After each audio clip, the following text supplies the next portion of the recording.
first, it was very overwhelming because I never left the country before, United States. And like now, it's like I feel so good. I feel so lucky to be here because I know not too many kids can come. And I feel like everybody should come because it's like so great. And it's like a cultural shock. I feel so happy here. I feel like I belong, which I do. I really love it here. I feel so accepted. Can't really explain it. The feeling is so powerful, Like, you have to be here to know how it feels. You just have to be here. I never expected to be in Africa in my entire life. It's crazy. To me it's crazy. That's what it means.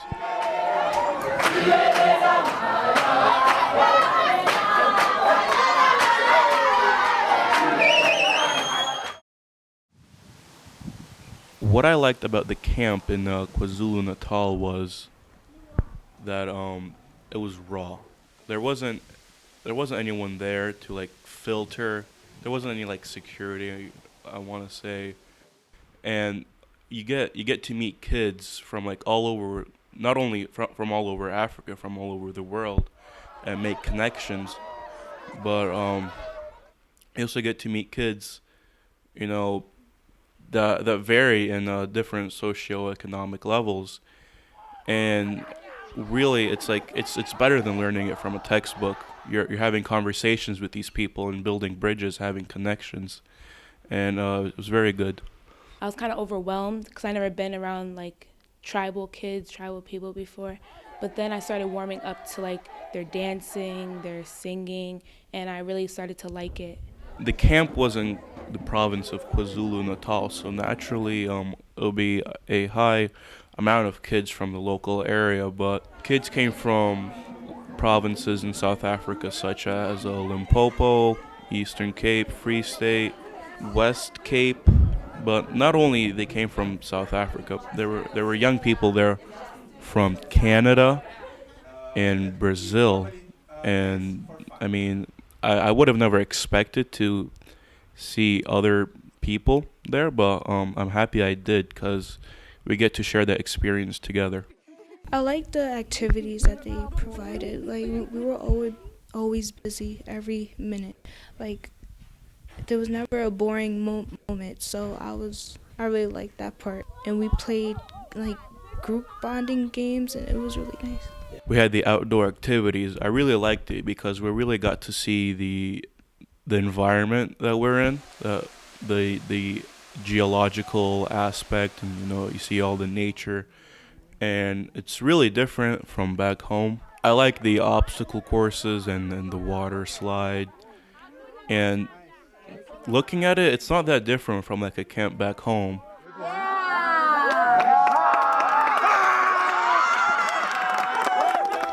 When I mention the slide, I'm mentioning about the bum slide, which is the official term for it. So what it is, it's a natural water slide, and we all went there to relax and to cool off. And I personally did participate in going down the slide. It was good. I felt cold in a hot day of hiking and doing all those activities. It cooled me down instantly. There was this one game that we had to do, and we all had to recite a poem at the same time. And if one messed up, we couldn't go on to the next clue. That was my favorite one, actually. It was fun. Winds blowing lightly, tumbling light. Yes. I like connecting with the kids, and like you need a teamwork to get through the spider webs, and I like that. And I connected with a lot of kids. I made a lot of friends that day, and it was hard, but it was fun. We had multiple teams, and teamwork was absolutely necessary when completing those tasks. And my team, the Lion team, which we all had a say in the name and everything, we actually won.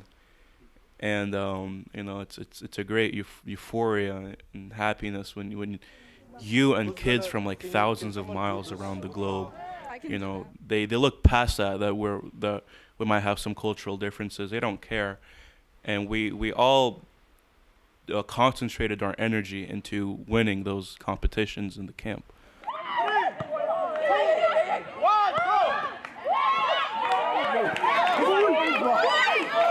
When participating in the activities, I most certainly did have to communicate with other people, and by communicating with them, of course, I had to make connections, exchange phone numbers, social media.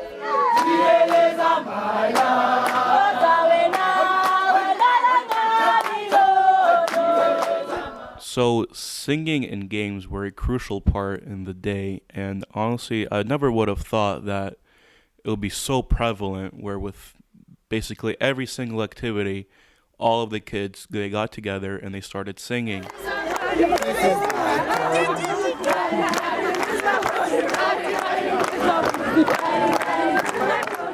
And I find that to be great because it's a good way for people to express themselves and take a part in their culture.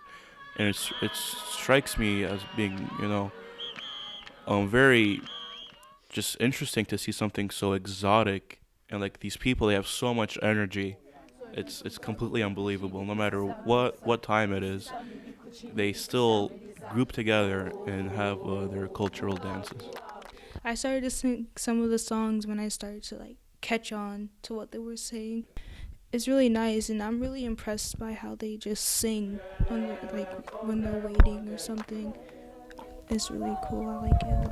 Actually, at first, I did not like participating because I was very shy. But then at the end, I started participating, and I liked how they were singing. And in America, you don't see kids singing together or dancing together, but here it's a whole different story.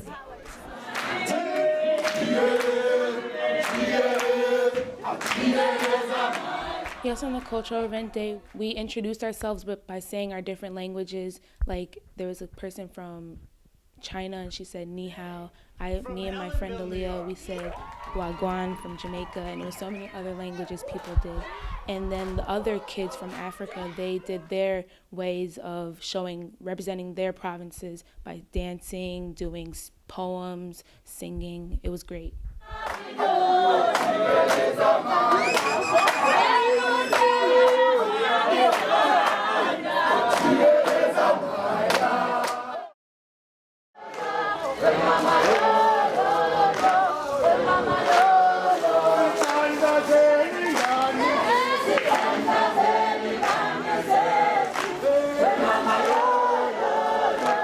We were riding on the bus from the camp to Durban, where the conference was being taken, and around 20 minutes along the ride, we stopped at the capture site of Nelson Mandela.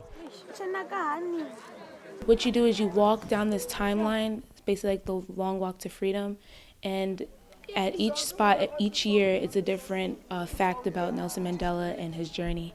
And at the end, it was where he got captured at, and it was like this artwork that made his face if you stand at a certain angle.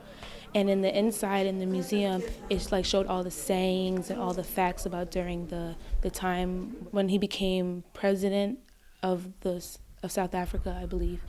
And it was very moving, and I loved it. It was very informative, and a lot of the kids, they did teach me a lot about their history and about South Africa and the history of their culture.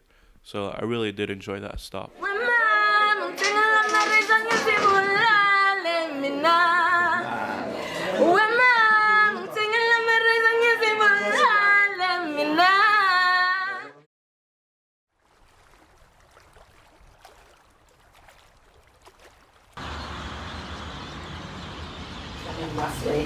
Oh yeah, just to get it done with. Yeah. Well, it looks like it's more. It was a very long process. We made the New York City skyline. We made big bold letters of My Brother's Keeper. We made the Circle of Courage symbol, the Obama symbol. We also had the mountains that represented the upstate New York. We had other insignia that gave representation to the LGBT community, to rural communities, to the city, and I think it was a good way to have us represent ourselves.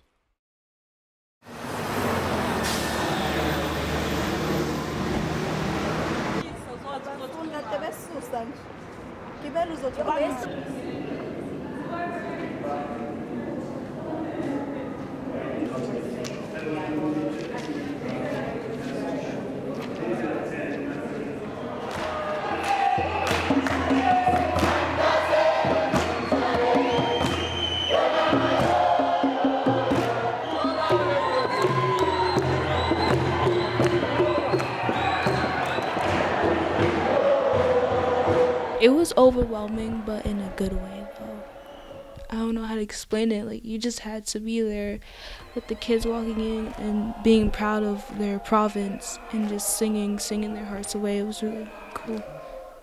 On a cool, crisp morning in Durban, a large group of young people carrying banners entered a large conference center. They entered dancing and singing. It was spectacular to see that much energy in just one group of people, and they were proud of themselves. And I've never seen such patriotism. I mean, it's an image that's gonna be burned in my mind forever, to see this large group of young people like ready for battle almost. Like, if you heard that on a battlefield, you think like, oh man, the enemy's coming.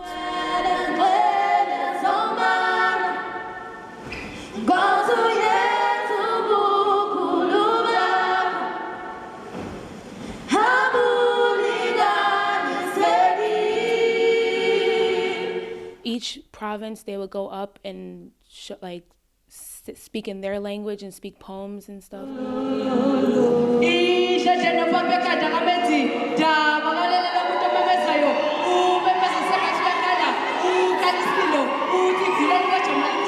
The whole entire international group, we just went up there and said thank you for inviting us, and we loved it there.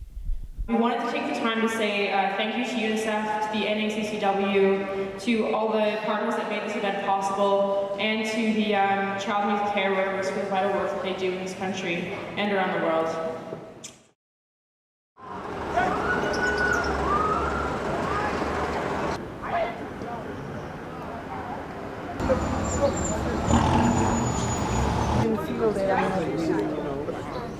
Open up the castle.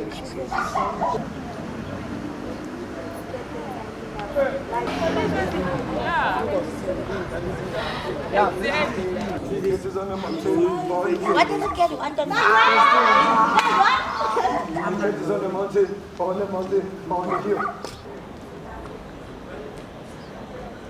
Everyone surrounded me has got an influence in my life. Everyone surrounded me has got an influence in my life.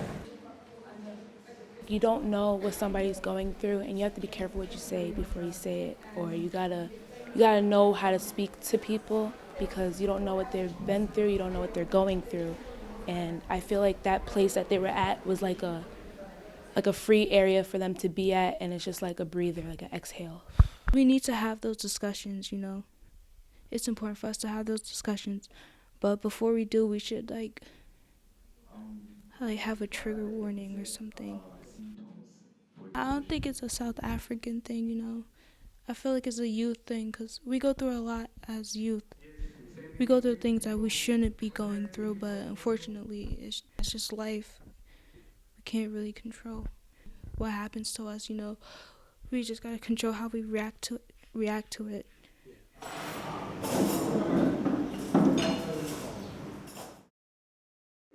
Yes. Next, you're going to hear from Mr. Blenoff and Sinead Carter, who are going to present to you. But we're going to focus in on one or two activities that we've done, projects that we've done. Fortunately, I landed on a job opportunity where I could be a summer camp counselor. One time I went to a field trip to Ulster County Community College where there was a job fair being held.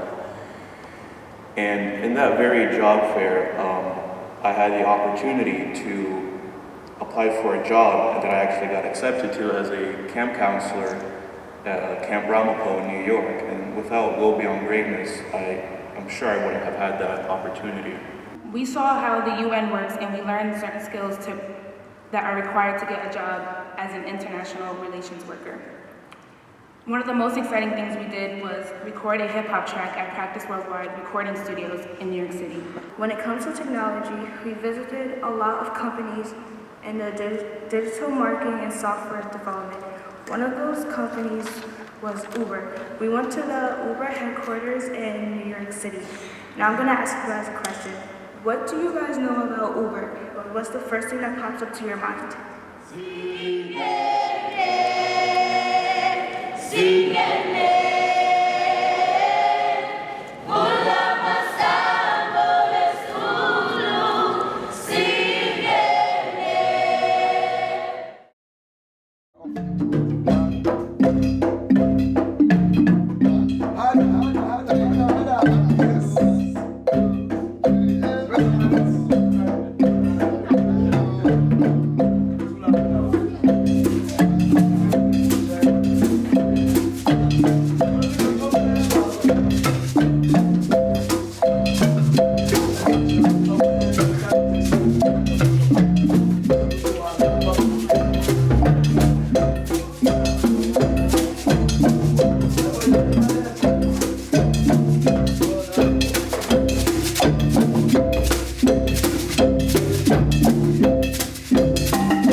Robben Island is where Nelson Mandela went to spend his 27 years.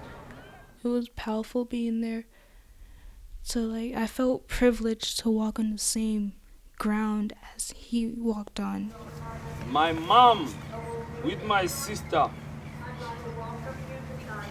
going into all the headquarters of the security police, banging on those doors, demanding that they want to know where am I kept, and they also want to see me so that they can satisfy themselves that I'm still alive.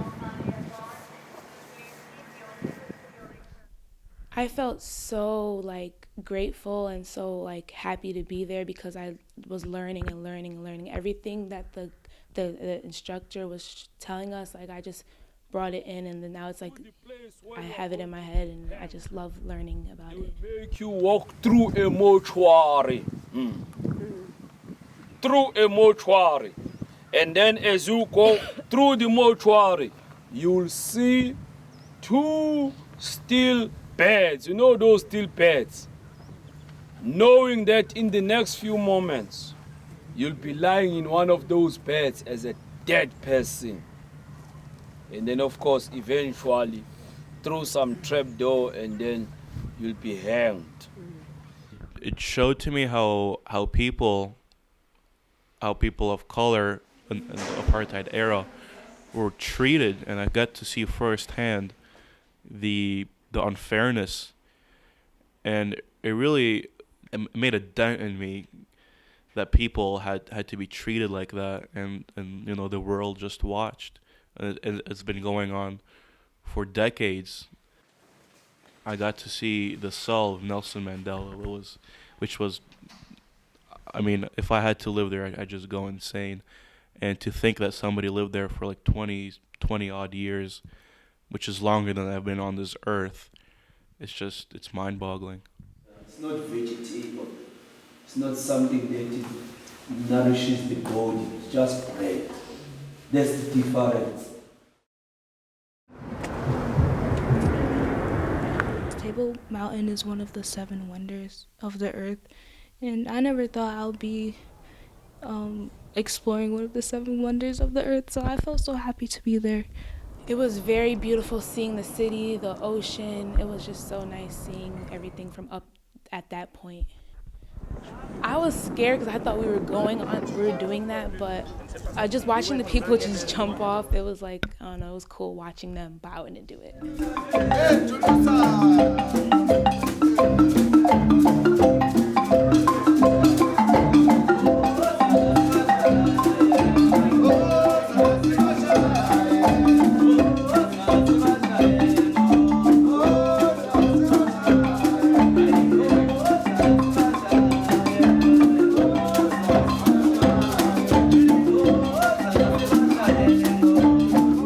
Today we went to Table Mountain and we went up there. It was very foggy, cold, and very moist. We couldn't see anything off the cliff. I couldn't even see like anything 30 feet away from me. It was nice being up there, just to say that I was up there, but I couldn't see the view at all.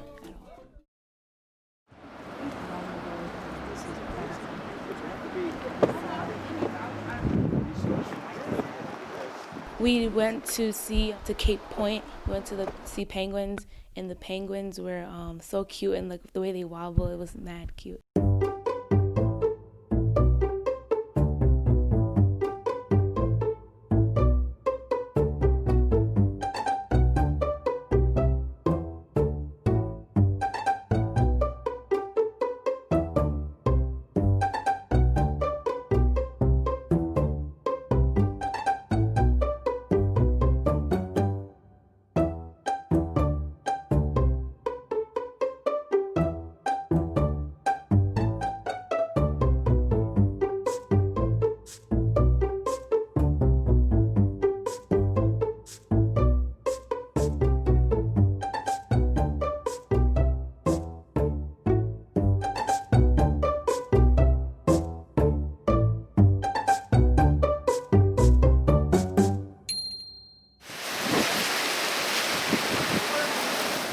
Ostrich farm was very interesting. It was very interesting because when we first got there, we saw like a lot of ostriches. And then we get out the car, we start walking, and then we see a baboon just walking, the alpha male. I wasn't scared, I was just amazed. It was just really cool to see one in real life.